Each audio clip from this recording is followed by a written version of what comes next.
Hello and welcome to the Night Feed. I'm your host, Charlotte, here to bring you some comfort, camaraderie and conversation to keep you company during, let's face it, one of the toughest parts of being a new parent, the Night Feed. Tonight's unpaid sponsor is slow cooker meals. Does anybody else do slow cooker meals because they're convenient, they're quick, they're easy? Well, I was misled because in my mind, a slow cooker meal is where you just dump everything into the pot, you put the lid on, you put it on low or high, and you leave it for like 8 hours. And then when the kids come in and your partner comes in, you dish it out, and there's no cooking, essentially. So I found a recipe for a slow cooker massaman curry. I thought I'll give it a shot. Got the ingredients, thought this is going to be easy. Picked my middle child up from nursery and had my newborn in the kitchen. And he wasn't very happy in his bouncer. But I thought, well, this is a slow cooker meal. It'll take me 2 minutes. I'll just dump everything in. Oh, no. I had to fry off the beef. I had to fry off some onions. Then I had to make a glaze mixed with some sauce I'd never used before and tie it all in. Meanwhile, the baby is like screaming in his bouncer. So I'm like, I just have to fry this beef. I just have to fry this beef. Please let me fry this beef. And the other thing about a slow cooker meal is you're on a timer, aren't you? It's like, if you don't put this in now, you won't be eating till 11 p.m. So I'm looking at the time I need to take to cook it in the slow cooker. I'm looking at the time it's going to take to fry the beef in between picking up a crying 4-month-old and in between telling my toddler that she can't have a second packet of fruit sweets. It was chaos. It was actual chaos. It doesn't sound that bad in hindsight, but you know, in the moment when you're like, this is mad. So there I am, frying the beef. Then the postman knocks. I'm just trying to fry my beef for the slow cooker. I didn't say that to him. I mean, they think I'm mad enough around here. The delivery men always answer him with half my top undone because I'm feeding or whatever. But anyway, I managed to fry the beef, put it all into the slow cooker and turn it on high because instead of the 8 hours, I had to put it on high. So it just took 5 hours because obviously this stage took longer than anticipated. But you know what? It was actually delicious. Highlight of the week, probably, in terms of food. I'll share the recipe in the notes because it's worth trying. The irony, though, is that it was too spicy for the girls. So it didn't serve its purpose of being an easy meal. So that's my rant about slow cookers. I've got an embarrassing story that I just have to share with you. Well, I don't have to share it, and I don't know why I'm sharing it actually, but I'm going to share it to bring your Wednesday a little bit of humour. On Sunday, my 4-year-old, my eldest daughter, had a party. And it was about 20 minutes from where we live. And I'm one of those people who absolutely hates being late. I really don't like it. Yet I still manage to fly by the seat of my pants in terms of getting places on time. Like, I will arrive on time. Do you know what I mean? Like, if it's at 12, I'll be there at 12. And what I fail to take into account is that when you have a 4-month-old and a 4-year-old in a car, things take a little bit longer. You know, you can't just hop out in the car park and hop in the venue. Getting out of a car with a 4-month-old and a 4-year-old can take anywhere between 2 minutes and 10 minutes, can't it? So leave the house. I thought, right, we'll get to the car park. Well, the venue is right next to this car park. It's all good. Arrived, went to get the kids out the car, and the most torrential downpour of rain I've experienced in a long time happened. And I live in Manchester. And Manchester is basically a pit where it rains all the time. We're near the Pennines. We get hit by the rain that goes over the Pennines. It just falls on us. And this torrential rain just fell from the sky. Then I realised I hadn't brought my daughter's coat because when we left the house, it was sunny, of course. And I thought, we'll just be going into a venue. We don't need to take coats. We'll just skip in. No, always take the coat. Always take the coat. Got them out the car, baby in the sling, managed to remember his hat, thankfully. Got the present, got everything we need, because you know when you're taking a baby out, you take everything but the kitchen sink. Obviously had to take the baby because I'm still feeding, so 3 hours apart from the baby is too long. we're there. We get the maps on. So I've been told this place is next to a cafe. So I'm like, right, what I'll do, I'll just put the cafe's name into my sat nav and I'll walk along with it and it'll be fine. But for some reason, the rain decided to stop my maps app from working. I was like watching this blue dot and the blue dot wasn't moving. And I'm like, not today. Not right now. My 4-year-old was so good, bless her. She was like, I can't even really feel the rain, mummy. We'll get there. It's okay. She's like the voice in my head, like, calm down. I'm like, we mustn't be late. So I'm walking kind of aimlessly, kind of the right way. And I went round a whole block of houses that I didn't need to go around because my blue dot wasn't moving. Can you still tell how frustrated I am about this? Then in the distance, I see this cafe and I realise if we'd have just walked to the right from the car, we'd have been in the party venue by now. But no, I had to do a whole lap of a block that I didn't need to do. So arrived at this cafe. And in my drowned rat kind of haste of having a baby and a 4-year-old, not wanting them to be in the rain, wanting to get to this party on time, I burst into this cafe through like the back exit. There's like a back side door. I burst in and I just went to the first man I saw, made a beeline for him and was like, excuse me, do you know where the party is? And this poor bloke just turned around to me and looked. And it dawned on me that he didn't work there. He didn't know what party I was referring to. Of course he didn't. He was just getting his cucumber water. He was serving himself some nice cucumber water in this quiet cafe I just stormed into asking where the party was. Oh, my Lord. And you know when like you rush in and you just don't think. And then all of a sudden I thought, and I was like, you idiot. And I just kind of gave him this look. I didn't even say to him, oh, you don't work here, do you? Sorry about that. I'm just in such a rush. I just went and walked to the counter to ask the lady. Oh my God, that poor bloke. I bet he was like, what just happened? And I didn't even turn back to look. I just walked and walked to the lady. And I said, I'm so sorry. Do you know where the party is? And she's like, oh, it'll be around here. And she very kindly took me around the side of the building. And delivered me to the party.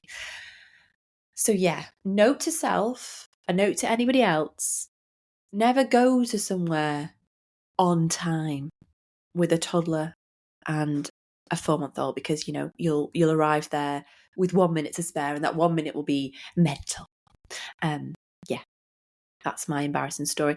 And my son is asleep at the moment in his bouncer and I'm going to smite this now by saying this. I come back from the school run. And what I usually do when I record this podcast is I breastfeed him, get him to sleep on my lap, and then we contact nap as I talk. But anyway, he was in his bouncer. I was making my breakfast and he wasn't too happy. But I thought I'll just give it a second while I make this bagel. Turn around, he was sucking his thumb and he was asleep. It's like, oh my goodness. So yeah, he's content for now. We shall see. But talking about sleep, I said on the podcast last week, if you've not listened to it, we talked about the 4-month sleep regression. And a lovely listener emailed in and asked me if I was a morning routine person. You know, one of those mums that gets up pre-kids and does her skincare and has a coffee in peace and good for them. That is not me. So I replied to that listener saying, absolutely not. No, I wake up at 7 a.m. when my children wake me. Well, guys, the 4-month sleep regression has hit. I now wake up at 4:30 a.m. because, bless him, my little boy wakes around then to wake. I don't know. He has a feed and then he's awake. And I'm like, okay.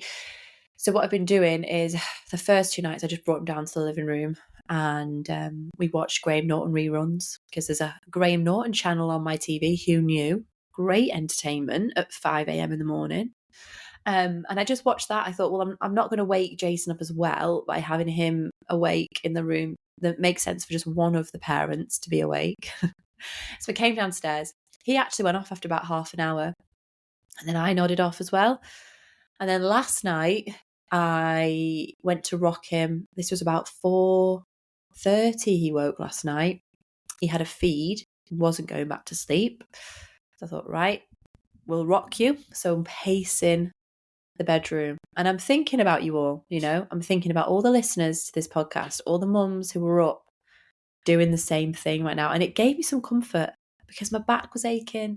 He's a heavy boy now, he's 4 months. And he's a very content little boy, which makes it a lot nicer. So I'm watching him dozing off. He's kind of smiling in and out of drowsiness. Like, come on, Baba, get to sleep now. I'm kind of humming to him. And I'm just thinking about all the other mums that are doing this right now, whether they're in the 4-month sleep regression, or they've got a brand new newborn, or they've got a 2-year-old who won't sleep. There's all different scales of lack of sleep in early motherhood, isn't there? And I'm thinking of you all.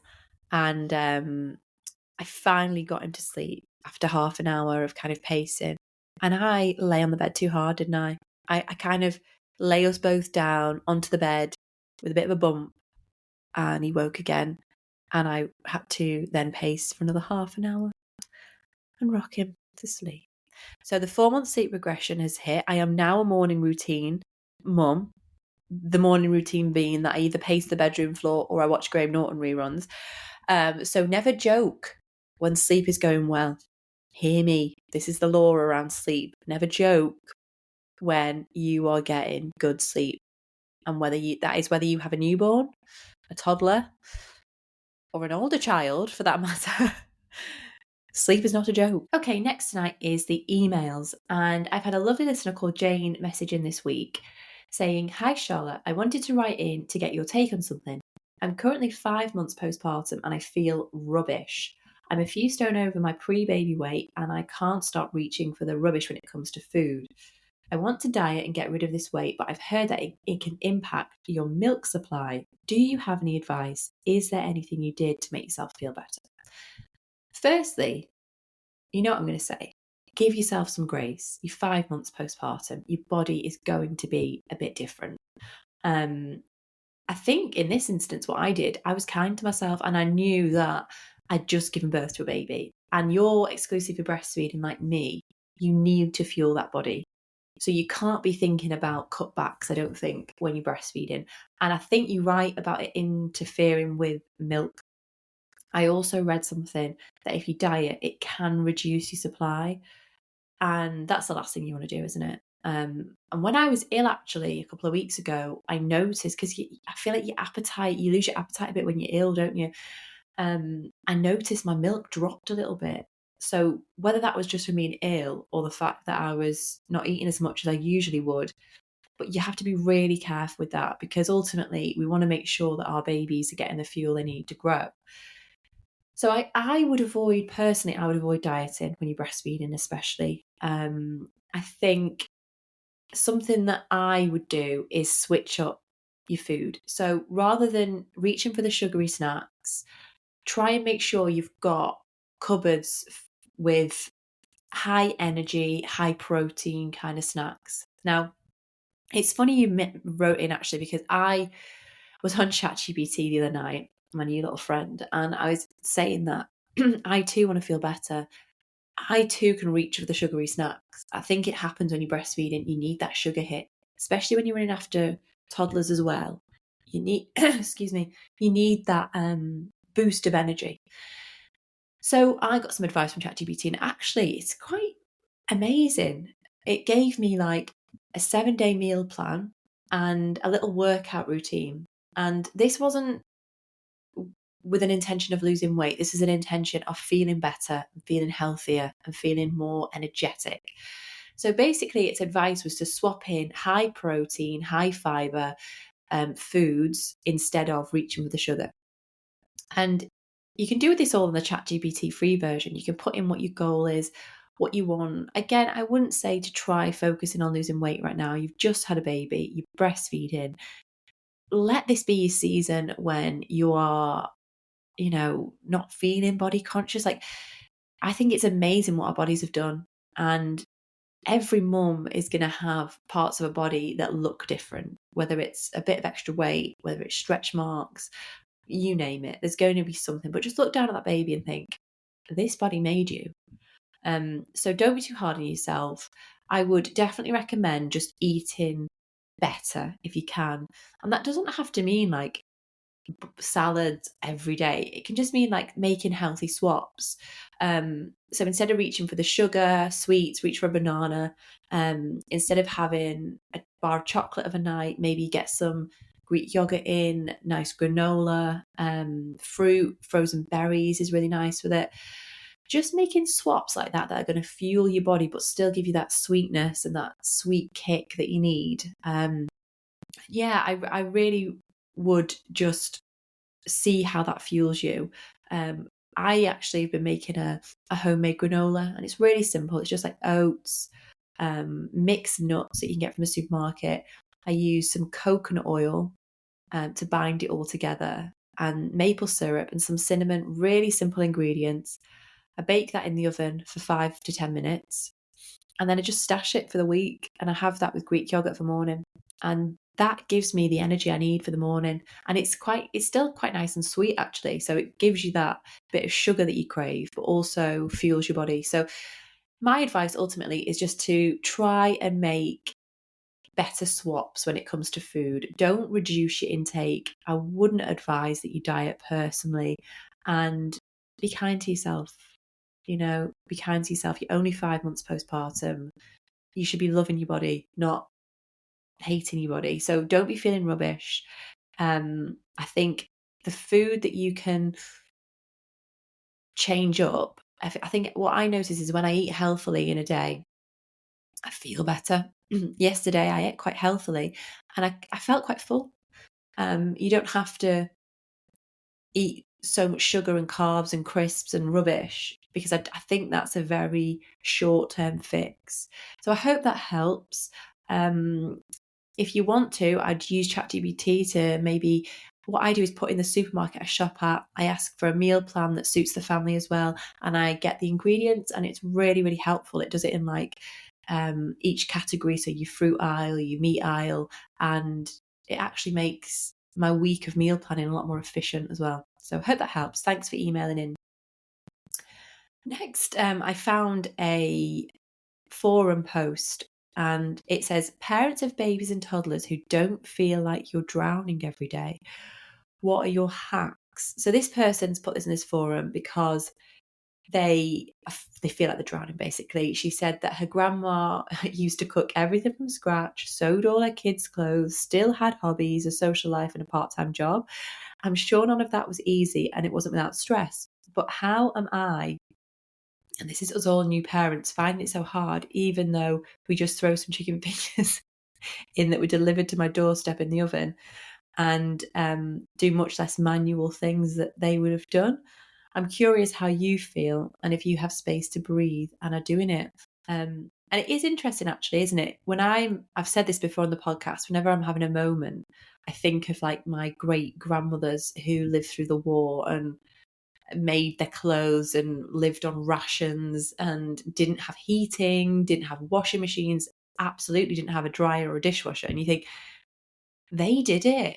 And I'm here moaning. And you do sometimes have a word with yourself, don't you? You think, what did they do if we're finding it hard? But I think it's a different time we live in now, and we have other stressors. We have, social media bringing our moods down. We have other things that they didn't necessarily have to keep on top of. I know a lot of mums work as well now full time. So it is a different society, but here are some of the answers that people have come up with. Somebody has put, I don't use my phone for social media until 7 p.m. Hard rule. The phone does not make me the parent I want to be. So I block all apps and URLs I don't want to be using during the day with an app. And then someone has commented, I love this. I've told my boyfriend we need to make a serious effort to stop doom scrolling on our phones when we're home. It must be so weird for the baby to look up and we aren't even acknowledging him. We're seriously looking into getting a landline and having our phone turned off during certain hours. This plays into my rule book. I don't have a rule book about phones, but you know how I feel about social media, long-time listeners. You know how I feel about being on your phone when you're around the kids and the baby's looking up at you and you're just on your phone. And we all do it, unless you're super disciplined. We all do it from time to time. I really do try and put my phone away when I'm with the kids. And I do think if you are struggling mentally, having your phone out and being on Instagram or TikTok will make you feel lower. I don't think it will make you feel better. So it's worth looking into an app that can block your social media if that is something that you want to do. Someone else has put, my hack is my husband. Yes, absolutely. Shout out to all the great dads out there. Don't know what we'd do without you. Next person has put, I feel like previous generations had more of a village than us. I have to pay for my village, as in daycare and babysitting. My parents and his parents both still work. All our siblings work and we don't live in the same city. Also, in today's economy, a lot of times the norm is that two incomes need to pay for things like childcare. It's a different world than even 25 years ago when my mum could stay home with 3 kids who went to private school just on my dad's salary. My hack, give yourself grace. Make the most of those moments you have with your kids and be present with them. But also keep some time for yourself when you can to feel like yourself. And they've put solidarity, exclamation mark. That's interesting, isn't it? That's 3 kids with a stay-at-home mum, all going to private school on a dad's salary. I think times have definitely changed in that instance. I think the cost of things are way more expensive now. And like this person said, requires 2 people to work in a lot of cases, or part-time work.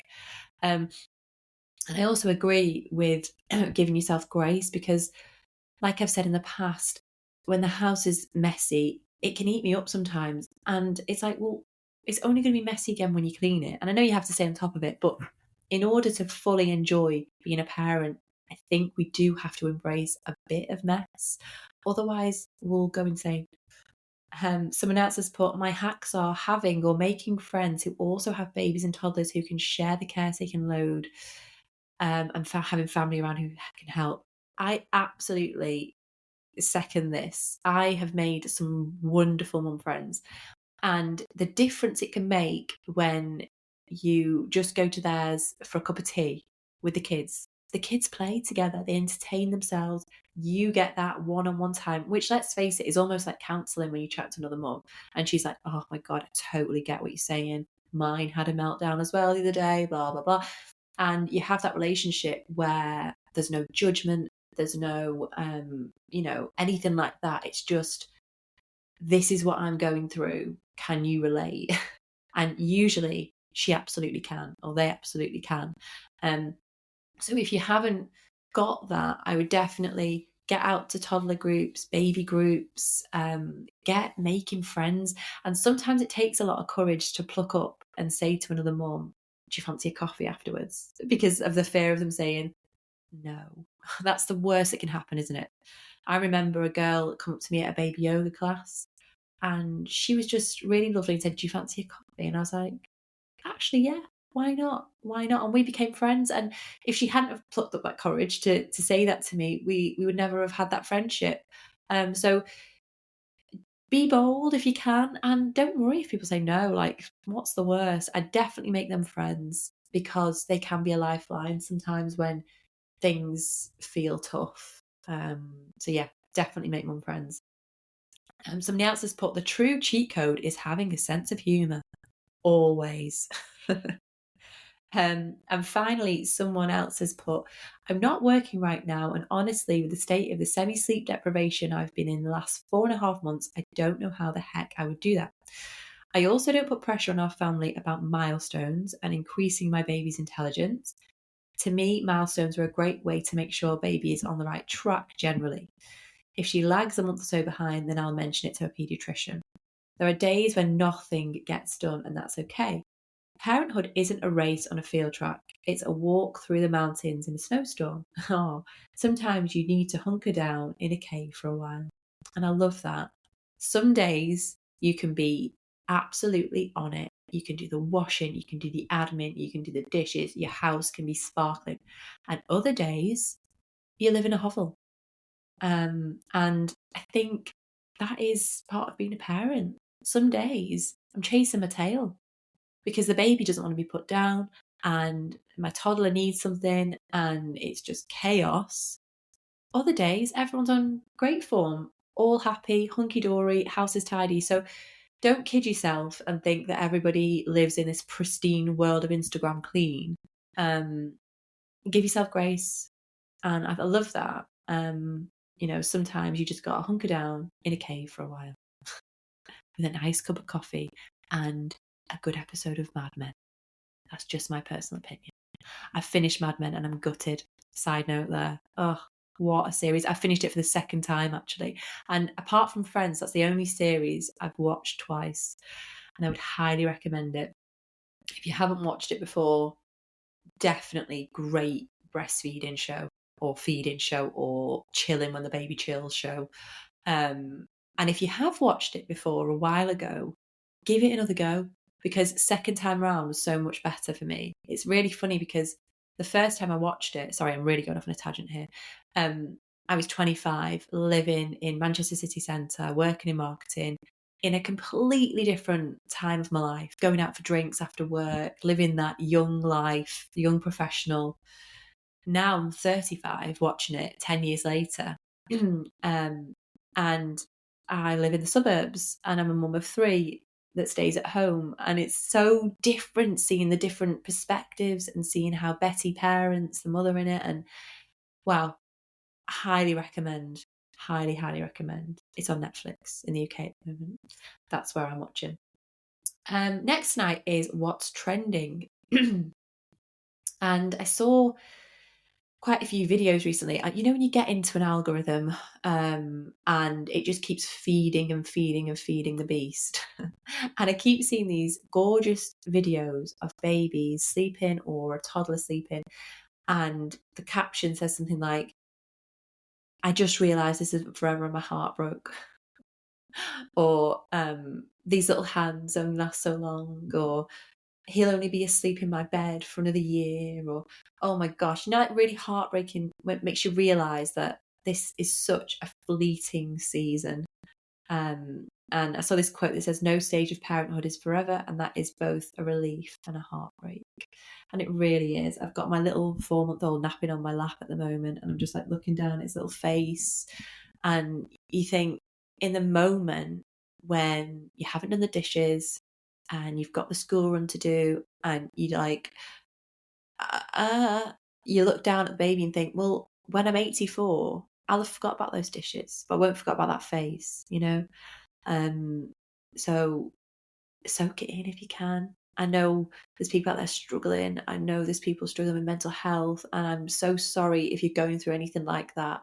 But I hope these words can help you a little bit, and know that this season is fleeting. Whether you're absolutely loving it or you're really struggling, every season as a parent is really fleeting, I think. And watching my 4-month-old almost start to roll at the moment and doing a little giggle, and you think, wow, he's becoming a baby now. He's not a newborn anymore. I think they're only newborn for like 12 weeks, aren't they?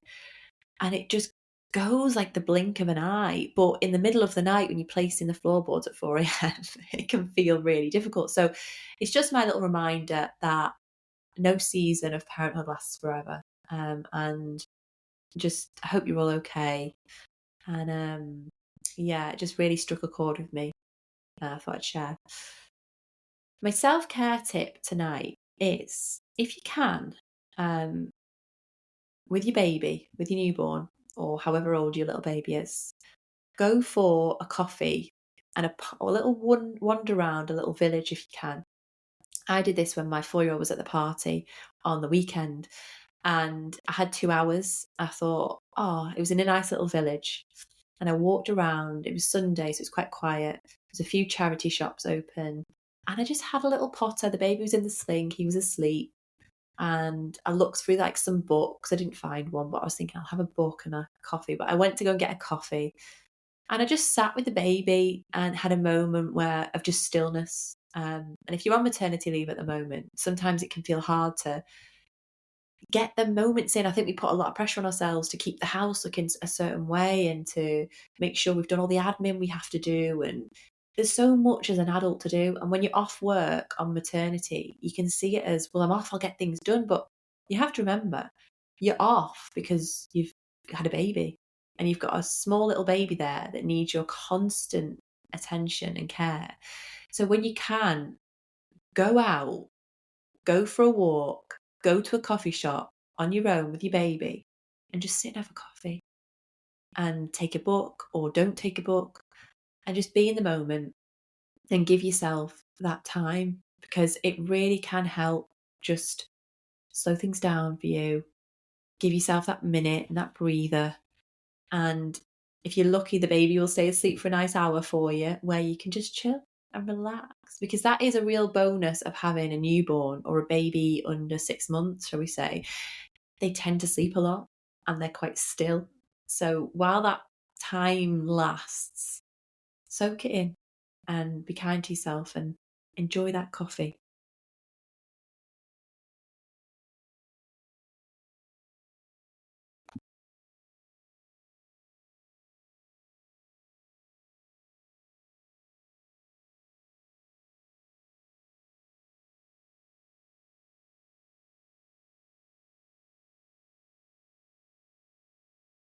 Finally, to finish on a quote I wrote.